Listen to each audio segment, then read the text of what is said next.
Captain Jake Morrison stood on the bridge of the UES Liberty and watched the stars through the main viewing window. His ship had traveled farther from Earth than any human vessel before it. The crew of 200 had been in space for 8 months now, exploring the Kepler 442 system. They had found 3 planets that could support human life, but something else had caught their attention first. Dr. Amy Carter walked up to the captain with her tablet in hand. She looked worried and excited at the same time. "Captain, we need to talk about what we found orbiting the 3rd planet," she said. Jake turned to look at his chief science officer. Amy had been studying space for 20 years, and he had never seen her look this confused before. "What is it, Amy?" Jake asked. He trusted her judgment more than anyone else on the ship. If she was worried, then he should be worried too. Amy pointed toward the main screen. "Computer, show us the object we discovered yesterday." The screen changed to show a massive structure floating in space. It looked like it was made of crystal and light. The thing was huge, bigger than Earth's moon, and it was perfectly round. Lieutenant Ben Rodriguez, the communications officer, turned around in his chair. "Captain, we're getting signals from that thing. Lots of signals. They're coming in every language we know, all at the same time." Ben had been trying to understand the signals for hours, but nothing made sense. Commander Lisa Stone, the security chief, walked onto the bridge. She had been checking the ship's weapons and shields. "Sir, whatever that thing is, it's scanning us. Our instruments can't tell us much about it, but it definitely knows we're here." Jake looked at the crystal structure on the screen. Something about it made him feel small and helpless. "Any idea what it wants?" Before anyone could answer, every screen on the bridge changed. The crystal structure was gone, replaced by a bright white light. Then a voice spoke, clear and loud, in perfect English. "Humans of the vessel Liberty, you will listen to our words." The voice was neither male nor female, but somehow both at once. It seemed to come from everywhere at the same time. Jake felt the hair on his arm stand up. "This is Captain Morrison of the UES Liberty. Who are you?" "We are the Celestial Dominion. We are the gods who created life in this galaxy millions of years ago. We seeded your world with the beginnings of what you have become.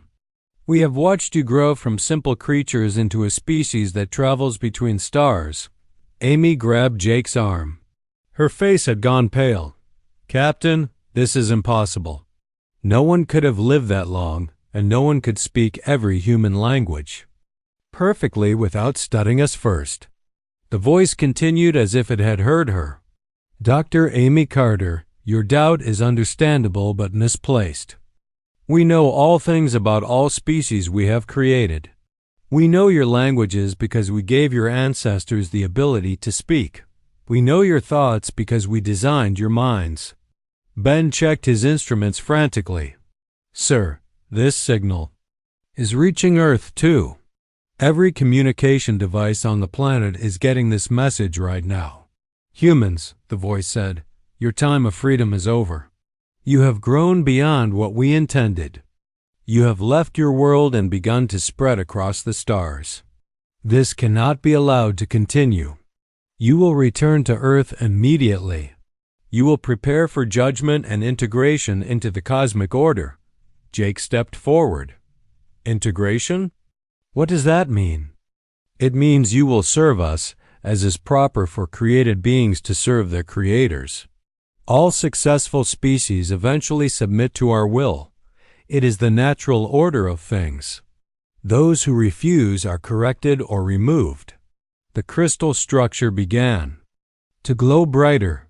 Suddenly, every weapon on the Liberty stopped working. The engines shut down.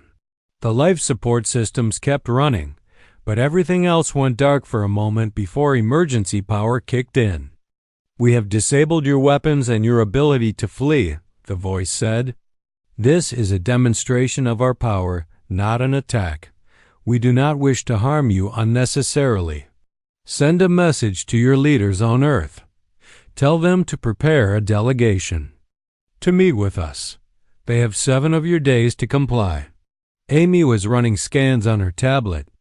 "Captain, whatever they did to us, they did it instantly and from a distance of over 1,000,000 kilometers. That should be impossible with any technology we understand." Lisa checked her security stations.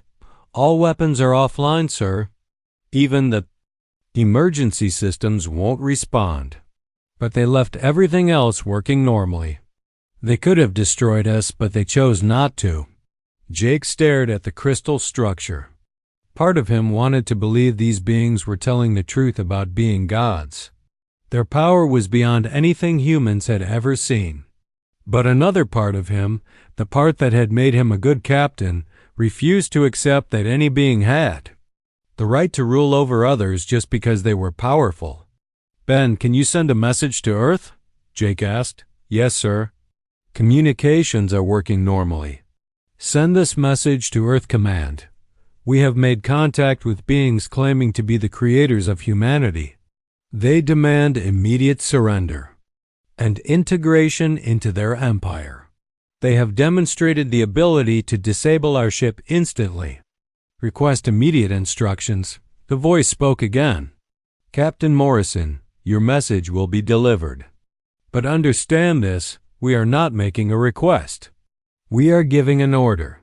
Humanity will submit to our will, as have thousands of species before you. The alternative is extinction." Jake looked around at his crew. He saw fear in their eyes, but also determination. These people had volunteered to explore the unknown, to push the boundaries of human knowledge and experience. They were not the type to give up easily. "We'll deliver your message," Jake said. "But don't expect humans to just roll over because you say you're gods. We've never been good at following orders from people who won't explain themselves." The bright light faded from the screens and the crystal structure returned to view. But Jake could feel that they were still being watched. The beings had made their point clear. They were powerful beyond human understanding, and they expected obedience. But Jake Morrison had not become captain of humanity's first deep space exploration ship by backing down from impossible situations. As he looked at the alien structure, he began to think about what his species would do next. One thing was certain, this was just the beginning. President Helen Martinez sat in the emergency meeting room deep beneath the White House. Around the large table sat the most powerful people on Earth. The message from the Celestial Dominion had reached every corner of the planet at the same time. Every television, radio, computer, and phone had carried the alien words. There was no hiding what had happened. "The situation is clear," said General Frank Davis, his fist hitting the table. "These aliens, whatever they are, want us to surrender without a fight. I say we show them what happens when someone threatens Earth." Frank had spent his whole life preparing for war, and he was not about to back down now. Former UN Secretary General Paul Thompson shook his head. "General, you saw what they did to the Liberty. They disabled an entire starship from a distance of over 1,000,000 kilometers. If they wanted to destroy us, we would already be dead. Maybe we should listen to what they have to say." Dr. Richard Hayes, the president's science advisor, looked at the reports in front of him. "We need more information before we make any decisions. We don't know what these beings really want or what they're capable of. Maybe there's a way to negotiate." Helen rubbed her temples. She had been president for 3 years, but nothing had prepared her for this. The whole world is watching us. People are scared, confused, angry. We need to give them something to hold on to. The door opened and Dr. Susan Clark walked in. She was Earth's leading expert on alien life, though until yesterday, that had been mostly theoretical. "Madam President, I've been analyzing the transmission. There are some things about it that don't make sense." "What do you mean?" Helen asked. Susan activated the room's main screen. The signal came from that crystal structure, but the technology they used doesn't match what we'd expect from beings with godlike powers. It's advanced, yes, but it follows patterns that suggest very sophisticated technology rather than magic or divine ability. General Davis leaned forward. Are you saying they're not really gods? I'm saying we shouldn't assume they are just because they claim to be, Susan replied. Real gods wouldn't need technology at all. But these beings are using tools, just much better tools than we have. Paul Thompson stood up. Even if they're not gods, they're clearly far more advanced than we are. Fighting them would be suicide. We should send the delegation they asked for and try to find a peaceful solution. Peaceful solution? Frank's voice was getting louder. They didn't ask for a meeting. They demanded surrender. There's a difference. Outside the meeting room, the world was falling apart. In New York, thousands of people had gathered in Times Square, some praying to the new alien gods, others demanding that the government fight back. In London, the Prime Minister was dealing with riots as people tried to get to spaceports, either to flee Earth or to volunteer for military service. But the strangest things were happening in hospitals around the world. Dr. Kevin Wright was in a research facility in Colorado when he got the first reports. Patients who had been dying were suddenly getting better. Not just better, completely healed. Cancers were disappearing. Broken bones were mending in minutes. Diseases that had no cure were vanishing. Kevin called Susan Clark immediately. Susan, you need to see this. The aliens are healing people. Thousands of them, all over the world. This is happening right now.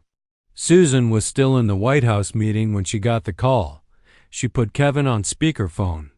Kevin, are you sure about this? I'm looking at the medical reports right now. A woman in Chicago who is blind from birth can suddenly see. A man in Tokyo who lost his legs in an accident is walking. Susan, if they can do this, maybe they really are gods. President Martinez felt her heart sink. If the aliens could heal the sick and dying, how many people would choose to worship them? Instead of fighting them? Dr. Wright, is there any scientific explanation for what's happening? Kevin's voice came through the phone clearly. Not with any technology we understand. But that doesn't mean it's magic. It could be medical technology so advanced that it looks like miracles to us. Across the planet, people were making their own choices about the aliens. Elena Vasquez was in her apartment in Los Angeles when the healing reports started coming. She had spent 8 years in special forces before becoming a private security contractor. She had seen enough of the world to know that anyone who demanded immediate surrender was not planning to be kind to those who resisted. Elena started making phone calls to old friends from the military. Mike, have you been watching the news? These aliens want us to give up without even talking first. That doesn't sound like gods to me. That sounds like conquerors. Mike Patterson had served with Elena in 3 different wars. I was thinking the same thing. What do you want to do about it? I want to start preparing for the possibility that our government decides to surrender. Someone needs to be ready to keep fighting if that happens. Elena was not the only one thinking this way. Around the world, military veterans, police officers, and ordinary citizens who refused to give up their freedom were starting to organize. They used encrypted communication systems and met in small groups. They called themselves the Free Human Network. Back in the White House, the emergency meeting was still going on. Helen Martinez was reading reports from her intelligence agencies. The aliens have been demonstrating their power all day. They stopped a hurricane that was heading for Florida. They prevented a volcanic eruption in Indonesia. They've healed over 50,000 people in the last 6 hours. Dr. Hayes looked at the data. These demonstrations are very carefully chosen. They're showing us they can control natural disasters and heal the sick. They're making themselves look like benevolent gods who only want to help humanity. But they also disabled our most advanced starship without breaking a sweat, General Davis pointed out.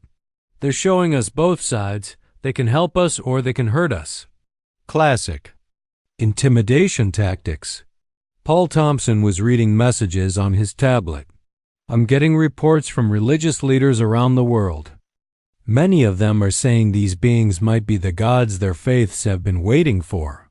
If we fight them, we could be going against the will of billions of people. Helen stood up and walked to the window. Even though they were underground, there was a screen showing the view outside. Crowds of people filled the streets. Some carried signs welcoming their new alien gods. Others demanded that humanity fight for its freedom. We're not just dealing with alien beings, Helen said. We're dealing with the biggest crisis of faith in human history. Half the world wants to worship these aliens, and the other half wants to fight them. If we make the wrong choice, we could tear our own civilization apart. Dr. Clark was still analyzing the alien transmission. Madam President, there's something else. The signal didn't just reach Earth and the Liberty. My instruments detected. It's spreading across the entire galaxy. Whatever message they sent us, they sent to everyone. You mean other alien species? Yes, ma'am. If there are other intelligent species out there, they all heard the same message we did. The Celestial Dominion isn't just talking to humanity. They're making an announcement to the entire galaxy. General Davis slammed his hand on the table again. Then we need to respond as representatives of the human race, not just Earth. We can't let other species think we're weak. We also can't let them think we're stupid enough to fight a war we can't win. Paul countered. Elena Vasquez was meeting with 12 other veterans in a warehouse outside Los Angeles. Listen, I don't care if these aliens can perform miracles. The moment you surrender your freedom to someone else, you've lost everything that makes you human. If our government decides to give up, we need to be ready to continue the fight. A former Navy SEAL named Tony Parker nodded. Elena's right. These aliens could have asked for a meeting, but instead they demanded surrender. That tells me everything I need to know about their intentions. While humans argued among themselves, the crystal structure in the Kepler 442 system continued to orbit the planet below. Inside it, beings of pure energy discussed the human response to their ultimatum. They had seen this pattern before with other species.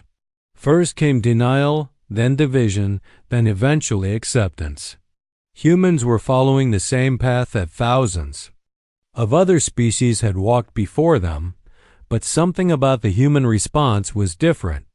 Most species either submitted immediately or tried to fight and were quickly crushed. Humans were doing both at the same time, and they were also doing neither. They were arguing, analyzing, preparing, and healing all at once. It was chaos, but it was organized chaos. The Celestial Dominion had ruled the galaxy for millions of years. They had perfected the art of conquest through a combination of overwhelming power and carefully timed mercy. They knew exactly how to break the will of any species, but as they watched the humans tear themselves apart over whether to fight or surrender, they began to realize that this species might be different from all the others. Humans seemed to be incapable of simply accepting what they were told. Even when the truth was obvious, it was a quality that would either make humanity very easy to control or very dangerous to rule. Ambassador Carol Stevens felt smaller than she had ever felt in her life. The shuttle carrying the human delegation was approaching the Celestial Dominion mothership, and nothing could have prepared her for its size. The alien vessel was larger than entire continents on Earth. It stretched out in all directions, a massive structure of crystal and metal that seemed to bend light around itself. "My God," whispered Dr. Peter Liu, the delegation's science advisor. "How is something that big even possible?" The gravitational forces alone should tear it apart. Carol had been chosen to lead the delegation because she had successfully negotiated peace treaties between Earth nations for over 20 years. But as she looked at the alien ship, she realized that all her experience meant nothing here. These beings operated on a scale that humans could barely comprehend. The shuttle docked with what appeared to be a small port on the side of the massive ship. As the human delegation stepped out, they found themselves in a corridor that seemed to stretch forever in both directions. The walls were made of the same crystal material as the structure they had seen orbiting the planet, and they glowed with a soft light that came from everywhere and nowhere at once. "Welcome, humans," a voice said. The delegation turned to see a figure approaching them down the corridor. It looked human at first glance, but as it got closer, they could see that it was made of pure light that had taken human shape. The being glowed with a soft radiance that made it difficult to look at directly. "I am Harbinger Zephys, speaker for the Celestial Dominion. You may think of me as the voice of your creators." The being's voice was the same one they had heard. In the original transmission, neither male nor female, but somehow both. Carol stepped forward. "I am Ambassador Carol Stevens, representing the United Earth Federation. We've come to discuss the terms you mentioned in your message." Zephys tilted its glowing head slightly. "There are no terms to discuss, Ambassador Stevens. There is only acceptance or rejection of our will. But we will explain what we offer so that you may choose wisely." The delegation was led through corridors that defied understanding. Sometimes they walked on floors, sometimes on walls, and sometimes through space itself. The laws of physics seemed to bend around their alien hosts. Eventually, they were brought to a vast chamber with a transparent dome that showed the stars outside. "Observe," Zephys said, gesturing toward the dome. The view changed to show a planet covered in beautiful cities. The architecture was unlike anything humans had ever seen, with towers that seemed to grow like plants and transportation systems that moved through the air without visible support. "This is Kalan Prime, home to the Keelanian people. They were among the first species we uplifted after we achieved our current state of existence. They worship us as is proper, and in return, we protect them from all harm. They have no war, no disease, no poverty, no death from old age." Dr. Liu leaned forward. "No death from old age? How is that possible?" "We sustain them, as we sustain all our faithful children. The Keelanians have served us for 800,000 of your years. They are happy, peaceful, and grateful for our guidance." Another member of the delegation, General Marcus Webb, studied the images carefully. "What about their freedom? Can they leave their planet? Can they make their own choices?" Zephys turned its glowing eyes toward the general. "Freedom is a concept that younger species find important until they discover wisdom. The Keelanians are free to do anything that serves the greater good. They do not desire things that would harm themselves or others." The view changed again, showing another world. This one was different, darker, with cities that looked more like fortresses than homes. The people moved in organized patterns, like parts of a vast machine. "The Drakmor were more resistant to our guidance," Zephys explained. "They insisted on maintaining their independence and their aggressive nature. We were forced to be more direct in our management of their society. They now serve as soldiers in our expansion efforts. They too are happy, though their happiness comes from fulfilling their purpose rather than from leisure." Carol felt her stomach tighten. "You're talking about slavery." "We are talking about purpose," Zephys replied calmly. "Every species has natural gifts. The Keelanians are natural builders and artists. The Drakmor are natural warriors. We help each species achieve their full potential in service to the cosmic order." "And what if a species refuses both options?" Dr. Liu asked. The view changed. Once more, this time it showed a dead world, its surface scarred and lifeless. The Xanthari chose extinction rather than integration. We honored their choice. Their civilization lasted 3 days after they declared war on us. General Webb's hands clenched into fists. You committed genocide. We defended ourselves against unprovoked aggression, Zephy said. The Xanthari attacked our vessels and attempted to destroy our installations. We responded proportionally. Their fate was their own choice. Carol tried to maintain her diplomatic composure.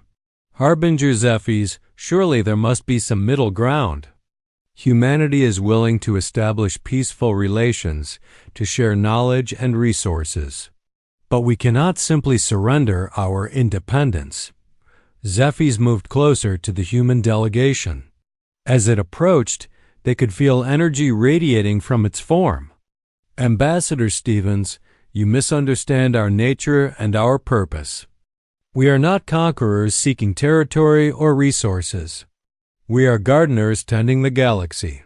Every species we encounter is judged based on their potential and their danger to the cosmic order. And how have you judged humanity? Carol asked. Humanity shows both great promise and great danger.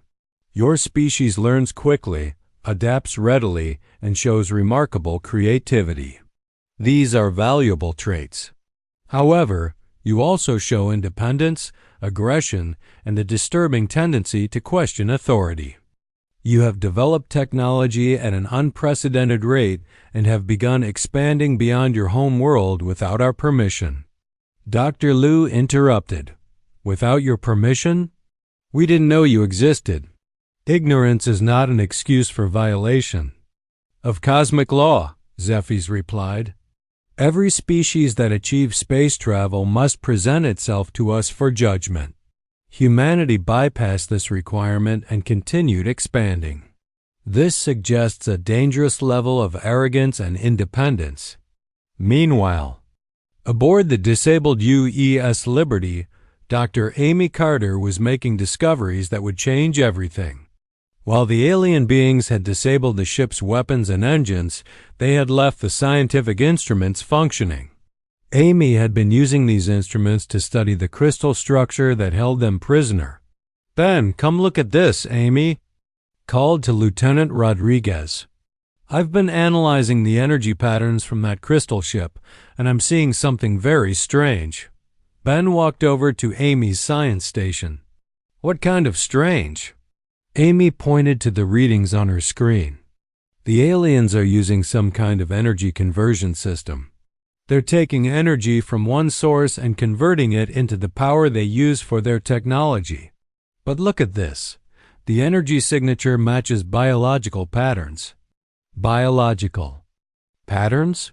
You mean they're using living creatures as batteries? That's exactly what I mean. The energy they're converting has the same characteristics as neural activity. Brain waves, nervous system electrical patterns, the bioelectric field. That surrounds all living things. Ben stared at the data. Are you saying they're feeding off other species? Amy nodded grimly. Not just feeding off them. They're converting the life force of entire civilizations into power for their technology. Those peaceful, happy species. That Zephy showed our delegation. They're not being protected. They're being harvested. Back in the alien mothership, Ambassador Stevens was trying to negotiate terms that would preserve some level of human autonomy.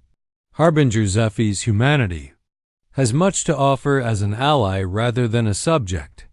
Our creativity and independence could be valuable assets to your cosmic order. Zephys seemed to consider this. Your creativity is indeed noteworthy. However, your independence is precisely the problem. Independent species eventually challenge authority. Challenging authority leads to chaos. Chaos threatens the cosmic order. We have spent millions of years establishing. But without independence, creativity dies, Carol argued. If you control every aspect of our existence, you'll lose exactly the qualities that make us valuable. We have refined our methods over millions of years, Ambassador. We know how to preserve useful traits while eliminating dangerous ones. The process is quite efficient. General Webb could no longer contain himself. You're not gods, you're parasites.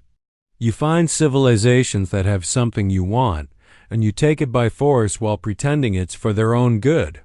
The temperature in the chamber seemed to drop suddenly. Zephyr's glowing form became brighter and more intense.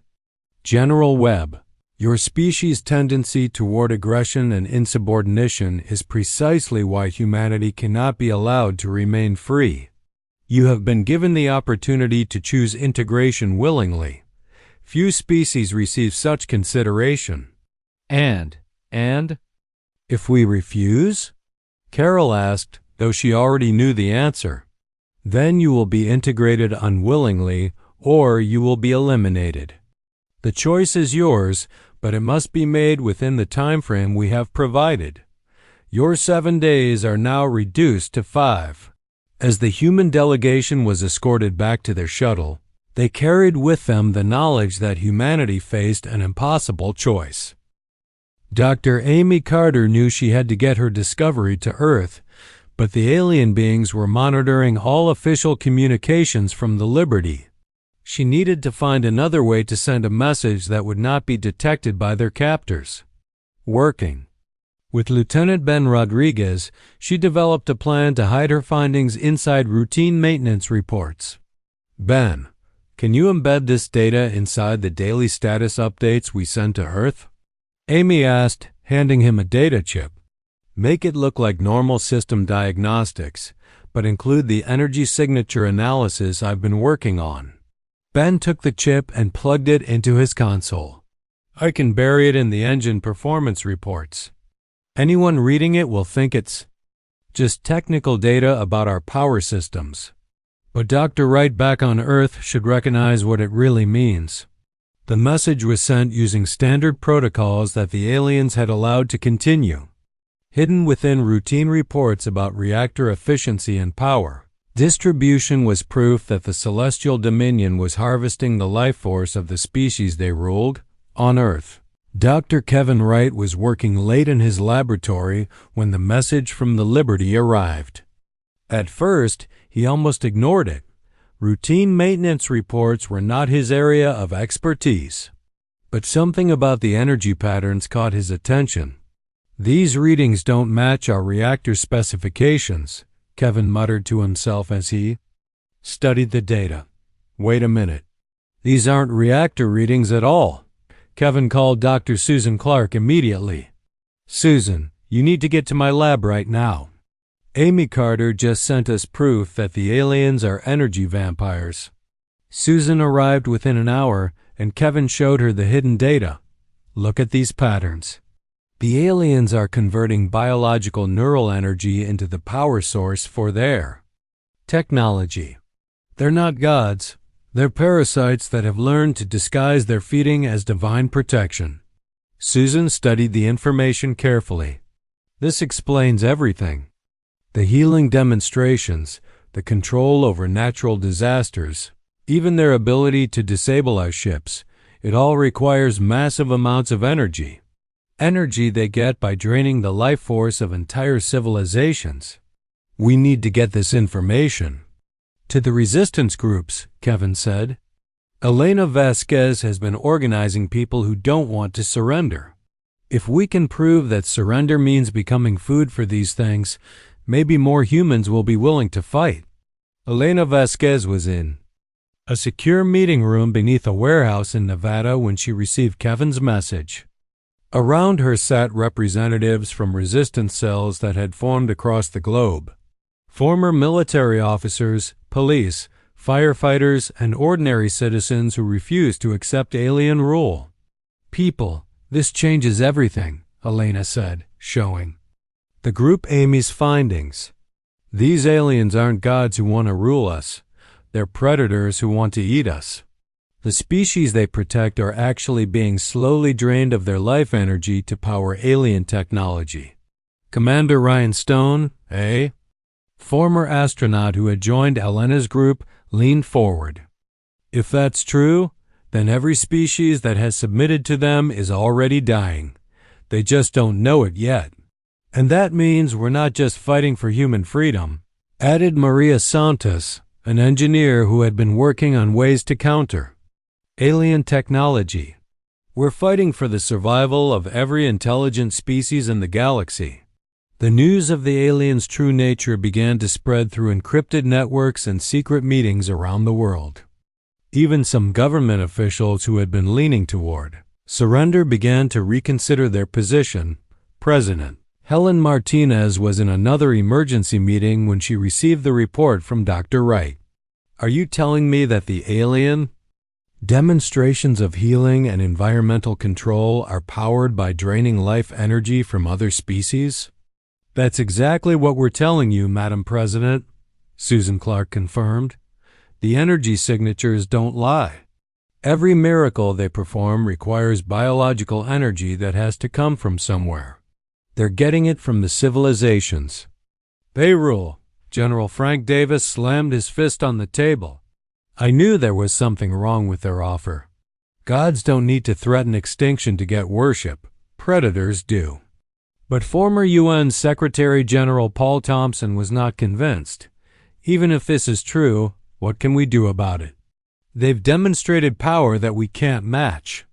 Fighting them will only get us all killed. Maybe not all of us, Dr. Hayes said quietly. If Amy Carter could discover this from a disabled ship, imagine what we might learn if we had access to more of their technology. Meanwhile, Captain Jake Morrison was planning something that the aliens would never expect. The Liberty had been moved inside the Celestial Dominion mothership, supposedly as a gesture of mercy. The human crew was being held in comfortable quarters while they waited for Earth's official response to the alien ultimatum. But Jake had not become a starship captain by accepting defeat easily. He had been quietly organizing his crew members who were willing to take risks. Listen carefully, he told a group of 20 volunteers. We're not trying to escape. We're trying to cause enough trouble to learn more about how their technology works. Chief Engineer Danny Walsh had been studying the alien ship's internal systems. Captain, their technology is incredibly advanced, but it follows logical principles.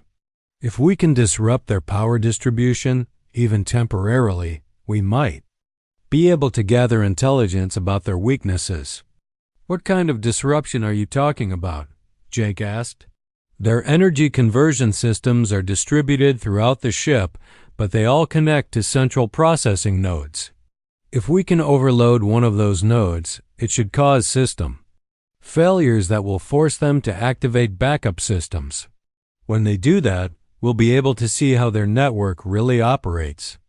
Lisa Stone, the security chief, had been mapping the areas of the ship where humans were allowed to go. I've identified 3 possible targets. The aliens don't seem to think we're smart enough to understand their technology, so they haven't been very careful about what they let us see. The plan was risky and would certainly anger their captors, but Jake knew that sometimes the only way to learn about an enemy was to make them react to unexpected situations. Do it, but be ready for the consequences. The sabotage attempt began during what the aliens considered the ship's rest period. Danny Walsh and his team managed to access a power distribution node and introduce a feedback loop that caused a cascade failure throughout that section of the ship. Alarms began sounding throughout the mothership, and the lights flickered as backup systems activated. For several minutes, the human prisoners got to see the Celestial Dominion's technology operating under stress. There! Amy Carter pointed at her instruments. Look at those energy flows. The backup systems are drawing power from multiple sources simultaneously. Some of those sources are definitely biological. The disruption lasted only 10 minutes before alien security forces arrived to arrest the saboteurs. Captain Morrison and his team were brought before Harbinger Zephyrs, who was visibly angry for the first time since they had met. Captain Morrison, your actions were foolish and dangerous. You could have damaged systems that support the life functions of thousands of beings aboard this vessel. Jake looked directly at the glowing alien. We figured out what you really are, Zephyrs. You're not gods. You're parasites who feed on the life energy of other species. Every civilization you rule is slowly being drained to power your technology. Zephyrs' form flickered for a moment. Your species' tendency to jump to conclusions based on incomplete information is another reason why you cannot be allowed to remain independent. What you call parasitism, we call symbiosis. The species we protect receive benefits that far outweigh their contributions. Benefits like having their life force slowly sucked out of them until they become empty shells. Amy Carter had been brought to the meeting as well. I've analyzed your energy patterns. You're literally eating entire civilizations. We are maintaining cosmic order, Zephyrs replied. The energy we utilize is freely given by grateful species who understand their place in the greater design. The alternative is chaos, war, and eventual extinction for all intelligent life. Captain Morrison stepped forward. Then why not let each species make that choice for themselves? If your system is so wonderful, why do you need to threaten extinction to get compliance? Because younger species lack the wisdom to see beyond their immediate desires. They choose short-term independence over long-term survival. We have seen what happens when aggressive species are allowed to expand without guidance. They destroy themselves and take others with them. Back on Earth, the resistance movement was growing rapidly as more people learned about the aliens' true nature. Elena Vasquez's network had expanded to include cells on every continent, and they were beginning to coordinate their efforts. We need to find a way to fight back, Elena told her commanders during a secure video conference. These things have been doing this for millions of years. There has to be someone who has tried to resist them before. Dr. Wright had been thinking the same thing. If the celestial dominion has been conquering species for millions of years, there must be records of civilizations that fought back. Maybe some of them left behind information we can use. Susan Clark was analyzing every piece of data they had collected about alien technology. Their power source is their biggest strength. Dr. Kevin Wright was examining signal data that Earth's telescopes had been collecting for over 30 years when he noticed something unusual. Hidden in what scientists had always assumed was cosmic background radiation was a pattern that repeated every 11.7 hours. The pattern was so faint that it would have been impossible to detect without specifically looking for it. "Susan, come look at this," Kevin called to Dr. Clark.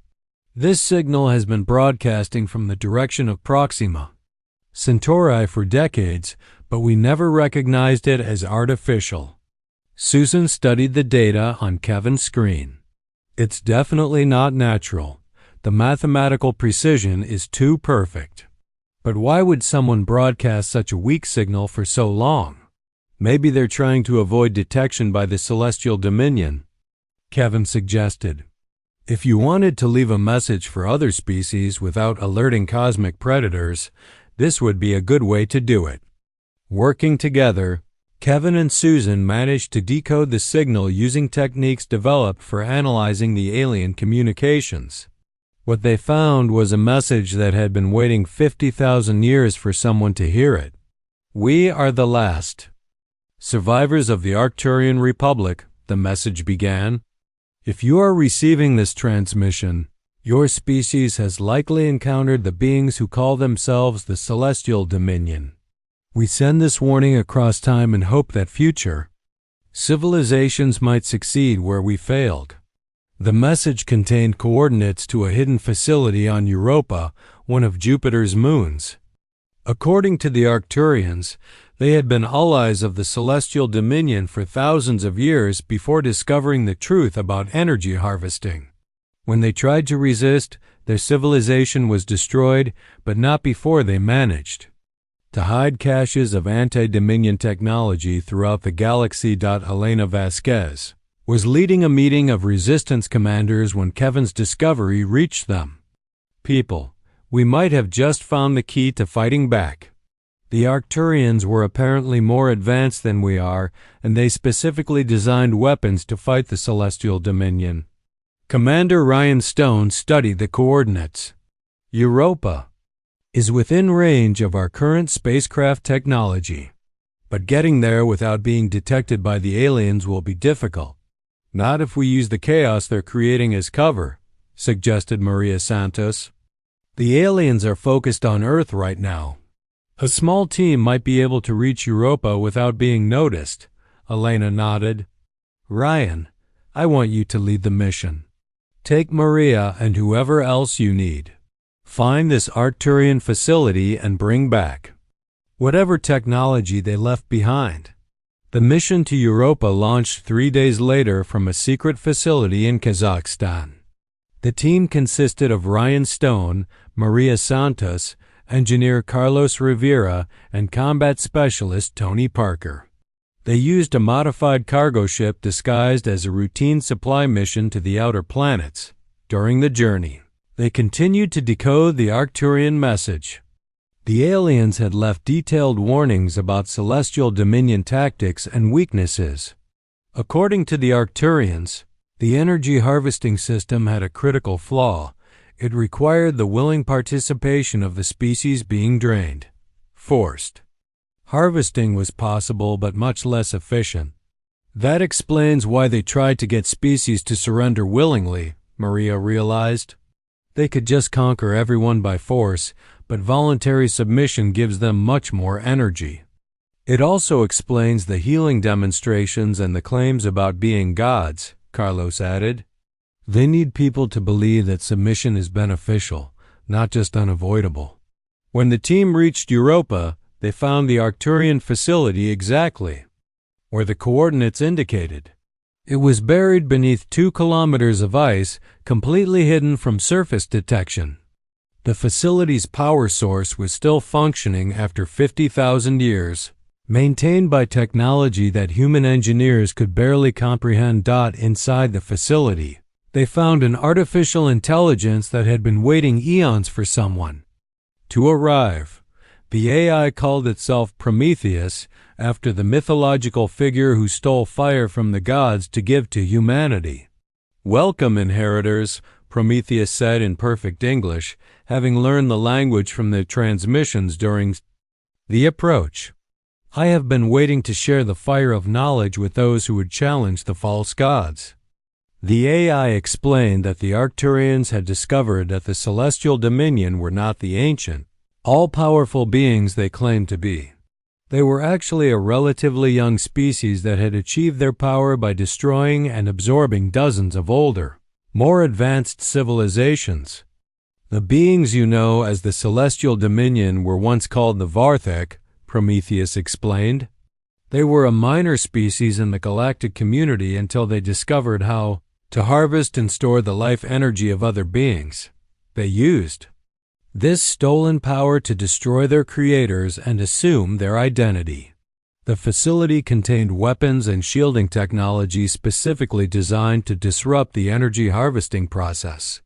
The most important discovery was a device called a neural shield that could prevent the Dominion from draining life energy from protected individuals. The neural shield creates a quantum barrier around biological neural networks, Prometheus explained as the team examined the technology.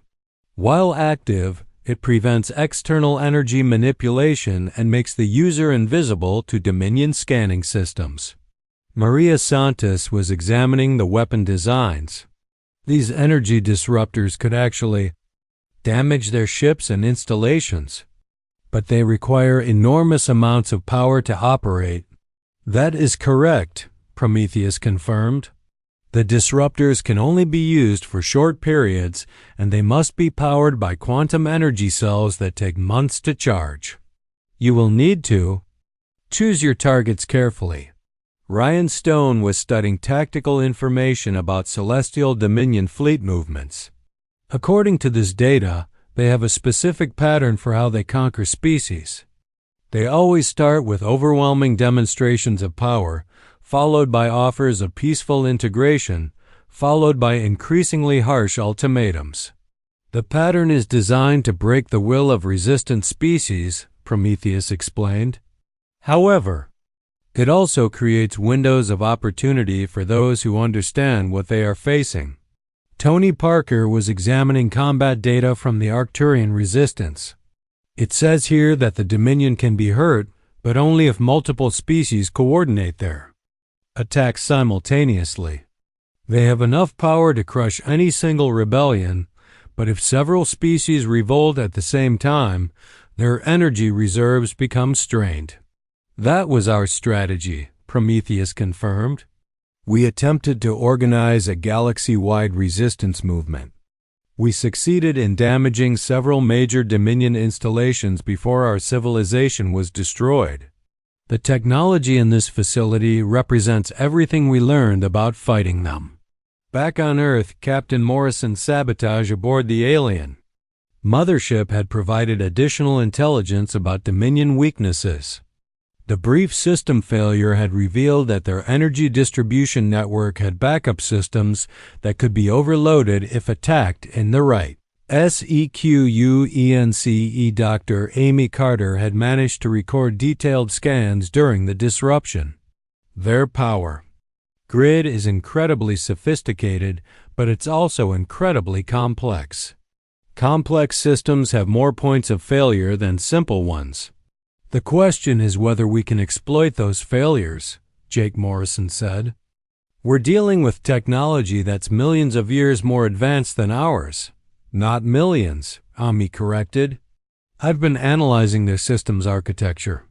It's advanced, yes, but not impossibly so. I think the Celestial Dominion have been using the same basic technology for a very long time.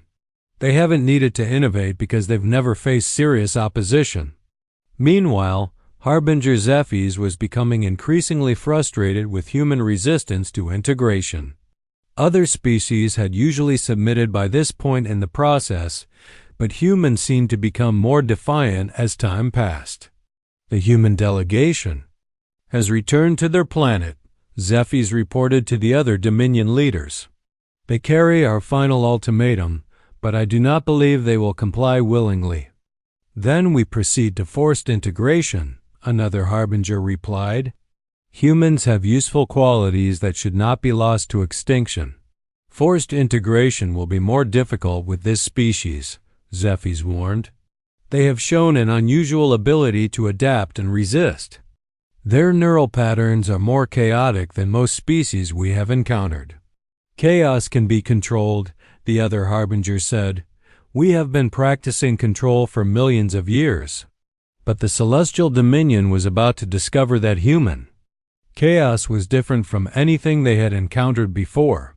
When the resistance team returned from Europa with Arcturian technology, they brought with them the tools needed to turn human unpredictability into a weapon that could wound even gods.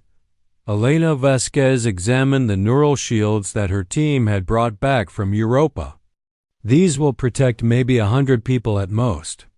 We need to find a way to mass-produce them or adapt the technology to protect larger populations. Prometheus included manufacturing specifications, Maria Santos reported. But the materials required are rare and difficult to process. We can make more shields, but not quickly. Then we'll have to make every shot count, Elena said. We're going to get one chance to surprise them. After that, they'll adapt their defenses and we'll be back to fighting a losing battle. Kevin Wright was working with Susan Clark to analyze all the intelligence they had gathered. The final day of the Celestial Dominion's ultimatum arrived with humanity still divided, but the resistance movement had grown larger than anyone expected. Elena Vasquez stood in the command center that her people had built beneath the Nevada desert, watching as reports came in from around the world. Millions of humans had chosen to fight rather than surrender, even knowing they faced beings with godlike power. "Elena, we're getting signals from the outer system," reported Tony Parker. "The alien fleet is moving toward Earth. Hundreds of ships, maybe thousands. Through the quantum communication system that Dr. Wright had built using Arcturian technology. Elena could coordinate with resistance cells across the planet. All units, this is it. Remember, we're not trying to win a conventional war. We're trying to break their energy harvesting system and show other species that these false gods can be hurt." President Helen Martinez had made the most difficult decision of her life. Against the advice of many world leaders, she had authorized the deployment of Arcturian weapons and the activation of resistance protocols. "General Davis, our official position is still negotiation, but you have permission to defend Earth by any means necessary." "Understood, Madam President," Frank Davis replied. "The orbital defense platforms are armed with energy disruptors. We won't be able to maintain fire for long, but we should be able to cause some damage before they adapt." Dr. Amy Carter was no longer aboard the alien mothership. Captain Morrison's sabotage efforts had finally succeeded in creating enough chaos for a prisoner exchange. The Celestial Dominion had returned the human crew to Earth as a gesture of mercy, not knowing that Amy carried detailed intelligence about their ship's internal systems. "The main power distribution nodes are here and here," Amy explained to the strike team leaders. "If we can hit all three simultaneously, we should be able to cause a cascade failure throughout their entire fleet." The battle began when the first Celestial Dominion ships entered Earth's outer atmosphere. They came not as conquerors but as shepherds, expecting to collect their new flock peacefully. Instead, they found themselves facing energy disruptor fire from hidden installations across the planet. "Impossible," Harbinger Zephy said as its flagship shuddered under weapon fire that should not have existed. "These humans should not possess technology capable of damaging our vessels." The first phase of the battle went better than anyone had dared to hope. The Arcturian weapons, though limited in number and duration, proved effective against Celestial Dominion shielding. Several alien ships suffered damage, and one smaller vessel was actually destroyed, but the aliens adapted quickly. After the initial surprise, they began using their superior numbers to overwhelm human defenses. Energy disruptor installations were located and destroyed by concentrated fire. The neural shields could protect individuals, but they could not protect entire cities. Helena Vasquez made the hardest decision of the war. "All units, activate Prometheus Protocol. Begin broadcast of liberation frequency on all channels." The Prometheus Protocol was humanity's desperate gamble. Using the quantum communication network, Dr. Wright began broadcasting the truth about the Celestial Dominion across the entire galaxy. Every species that had been conquered, every civilization that had submitted to alien rule, received the same message simultaneously. "This is humanity calling all enslaved species," the message began. "The beings you worship as gods are parasites feeding on your life energy. They can be hurt. They can be stopped. If we act together, we can break their power forever." The message included all the intelligence that humanity had gathered about Celestial Dominion weaknesses, the locations of their major installations, and detailed instructions for building energy disruptors using each species' available technology. At first, nothing seemed to happen. The alien fleet continued its advance on Earth, and human resistance positions continued to fall. But then reports began coming in from across the galaxy. "Elena, we're getting responses," Tony Parker announced. "Dozens of species are confirming receipt of the liberation frequency. Some of them are reporting that they're beginning uprising operations. Captain Morrison, now commanding a hastily assembled fleet of human ships equipped with Arcturian technology, led an attack on the Celestial Dominion's command vessel. This is Captain Jake Morrison to all ships. Remember, we're not trying to destroy them completely. We're trying to force them to drain energy from their harvesting systems to defend themselves. The strategy was working. As rebellions broke out across the galaxy, the Celestial Dominion found itself fighting on thousands of fronts simultaneously. To maintain their power, they had to draw energy from the species they ruled, but doing so weakened their control over those same species. Harbinger Zephyrs was losing its godlike composure as reports flooded in from across the Dominion. How? Is this possible? Humans are a primitive species. They should not be capable of coordinating galactic resistance. Perhaps we underestimated their potential, another Harbinger suggested. Their chaotic neural patterns may have given them advantages we did not foresee. It does not matter, Zephyrs replied. We will drain every last unit of energy from our subject species if necessary. The cosmic order must be maintained. But that decision proved to be the Celestial Dominion's fatal mistake. As they drew more and more energy from their enslaved civilizations to fight the spreading rebellions, the enslaved species began to wake up from their artificial contentment. For the first time in millennia, they remembered what freedom felt like. Elena Vasquez's strike team had been working their way through the alien mothership's corridors using intelligence provided by Captain Morrison's crew. The neural shields made them invisible to alien sensors, but the facility was still enormous and heavily defended. There, Maria Santos pointed to a massive crystalline structure at the center of the ship. That's the main energy conversion matrix. If we can overload it, the feedback should cascade through their entire harvesting network.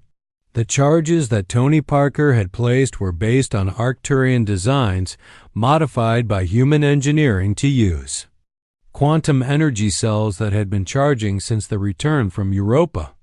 They had enough power for one massive pulse that would either free the galaxy or accomplish nothing at all.